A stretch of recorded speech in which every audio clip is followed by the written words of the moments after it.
Assalamualaikum, my name is Nur Amira binti Sharaful Nizam. Now, let's proceed with the strength of your company. One of the strengths of your company is that it is Malaysia's largest power producer.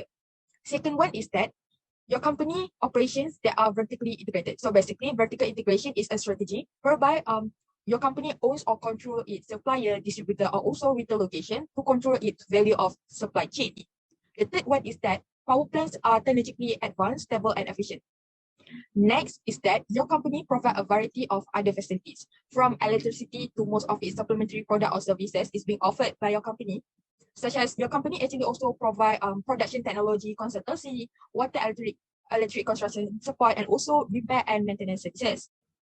The other strength of your company is that your company has an excellent creditworthiness both domestically and also internationally.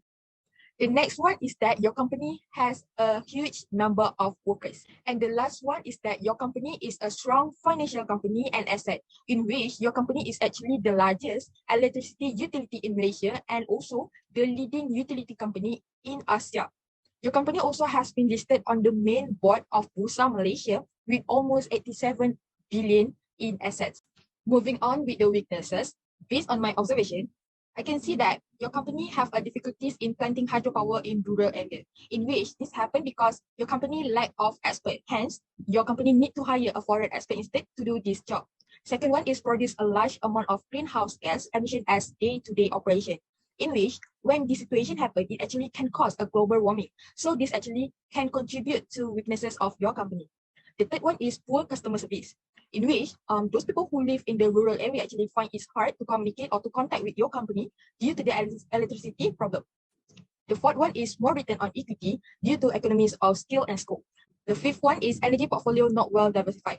So when the energy is not variety, the risk of the energy to be weakening also will be high. And this is why a well-diversified portfolio is very important to your company in order to help balancing the risk to optimize potential returns. Next is your company also takes a lot of time to finish the project.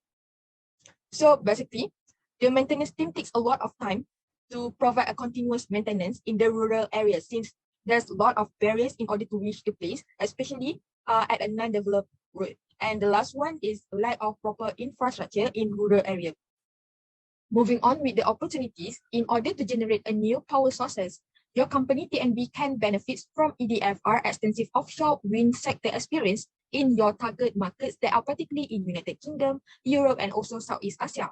Your company also can focus more on solar and wind energy technologies if your company planning to grow its RE portfolio.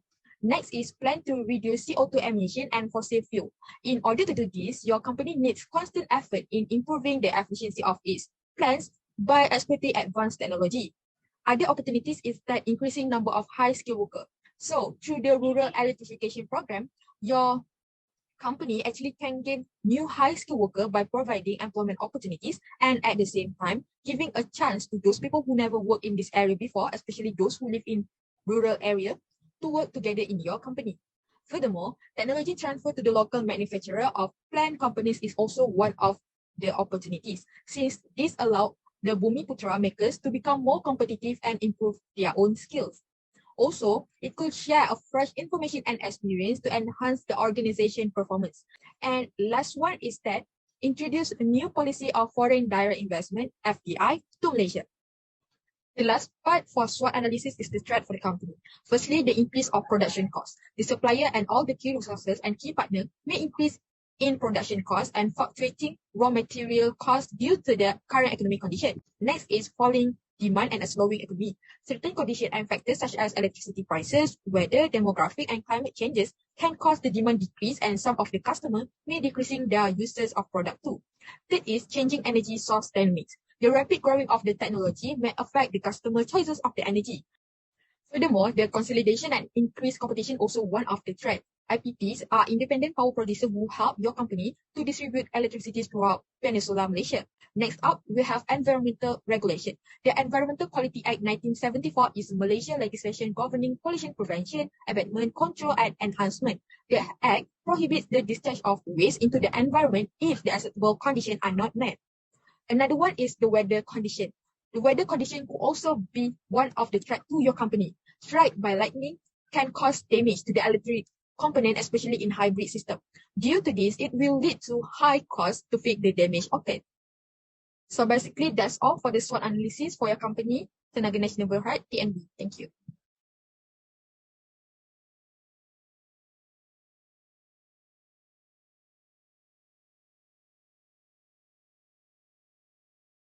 Assalamualaikum warahmatullahi wabarakatuh.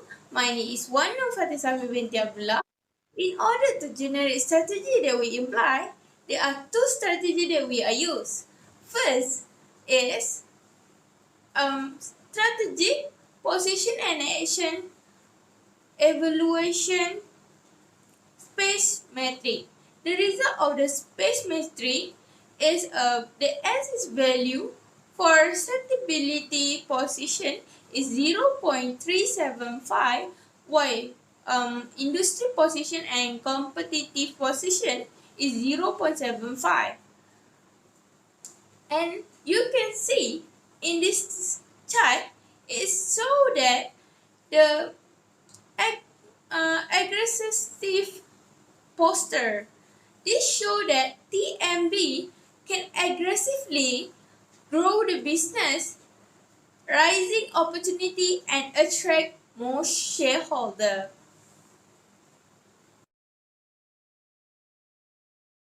D is GSM. GSM stands for Grand Strategy Metric.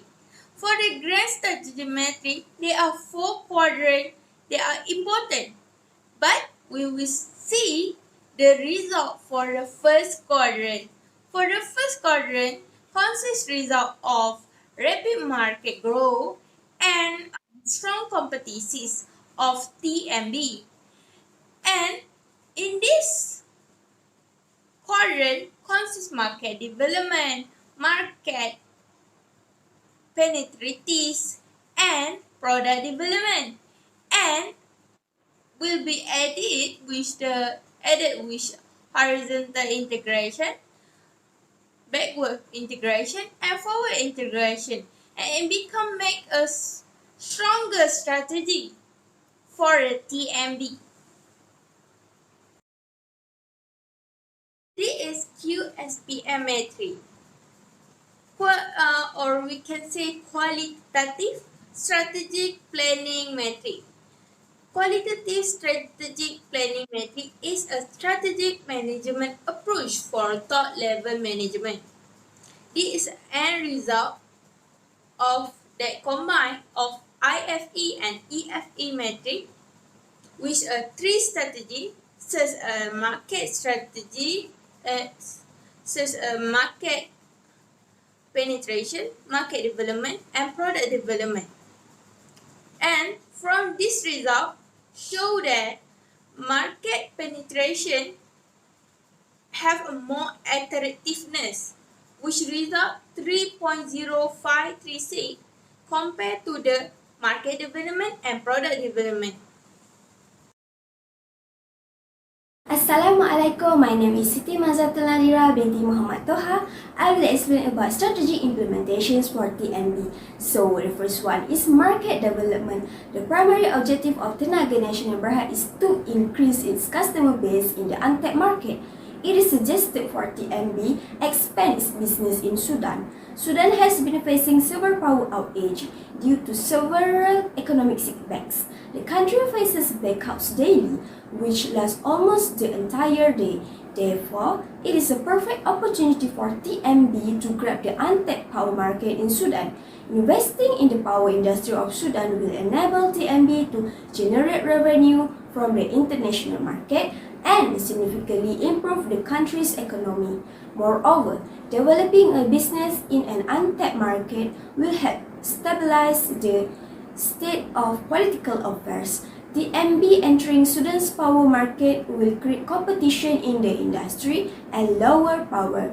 The company will also bring in a new technology and possibly solve the lack of spare parts for power grids. It will benefit the company to easily grab a fair share of the market in Sudan. Next is product development.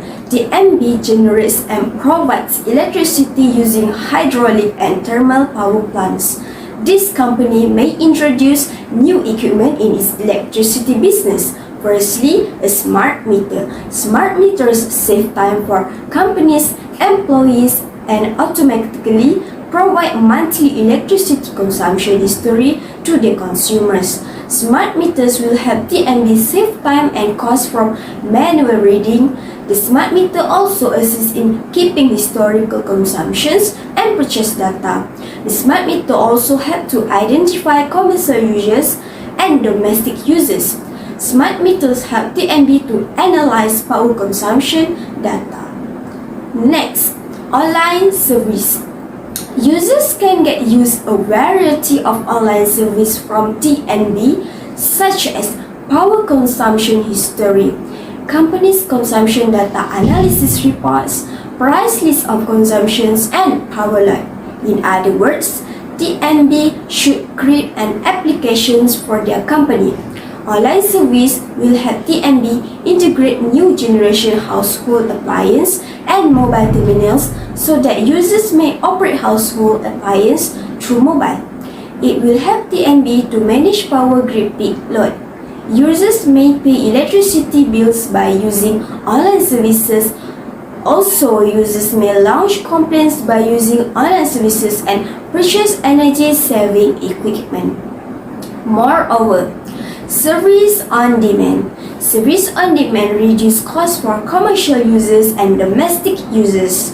It helps save materials used to generate electricity and helps to distribute power to other users. TNB generates electricity from a thermal power plant.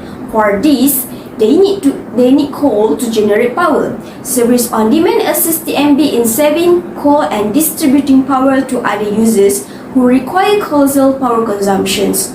Service on demand helps TNB cooperate with developing countries' economies.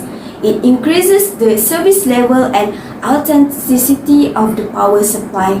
It may help to improve electricity equipment. For this reason, electricity equipment demand may increase. Lastly is market penetrations. There are several marketing penetration strategies TNB chooses from and adopts to penetrate Sudan's power industry market. Firstly, improve product. TNB must enhance its product in Sudan if it wants to attract customers. It entails the firm providing a superior product to its rival in the area. In certain cases, just mentioning the product's improved quality might be enough to persuade the customer to buy it, and no more work may be required. As a result, the vast majority of customers are not concerned with whether or not a product live up to its claims before they make a purchase. By tweaking the product and its service quality a little, TNB may improve sales by a significant amount. Next, augmented promotions. When a product or service is promoted at an accelerated rate, the consequences might reflect positively on the company. Advertising, for example, may be an excellent strategy for raising consumer awareness of TNB. Lastly, strategic alliance.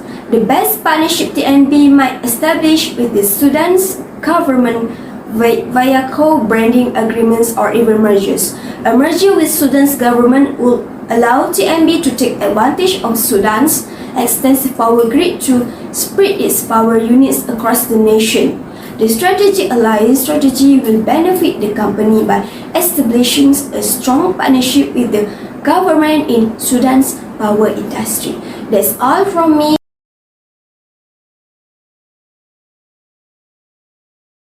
Hi and Assalamualaikum, my name is Nukra Tain and I'm going to present Chapter 5, Conclusion and Recommendation. Firstly, successful story of Tenaga Nasional Berhad, social media marketing. Tenaga Nasional Berhad should produce more advertisement and also create an Instagram account to post more about the current issue as well as spread awareness about how to save electricity and how electricity can save the earth. Furthermore, social media marketing can raise public awareness and make people more interested in saving the electricity. With a good marketing strategy, they can improve their services in the future. Next is collaboration. First of all, Tenaga Nasional Berhad could collaborate with any other apps such as Shopee and GrabPay.